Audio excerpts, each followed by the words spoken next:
Hindi ka ordinaryong Pilipino, vlogger ka eh. No, I am. Hindi ka ordinaryong Pilipino, vlogger ka eh. No, I am.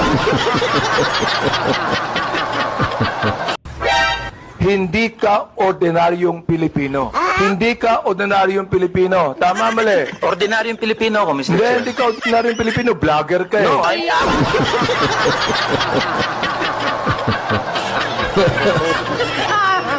Ano naman ang nangyari sa'yo?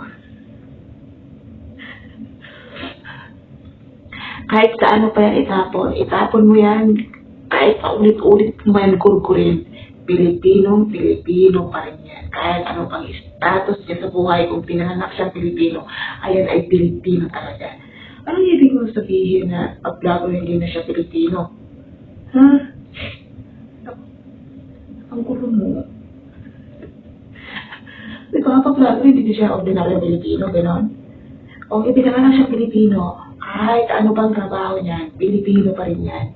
Anong nangyayari? O ipinanganak siya Pilipino, kahit ano bang trabaho niyan, Pilipino pa rin yan.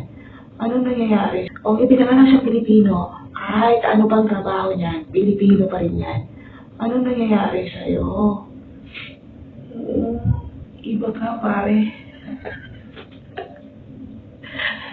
Ibang-iba si Uncle. Kahit paulit-ulit mo yung gurgurin, yan ay Pilipino talaga. Wala kang magagawa dyan.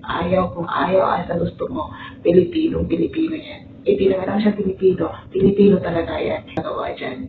Kung ayaw ay sa gusto mo, Pilipino yan. Ipinanganak siya Pilipino talaga yan. Please like and subscribe.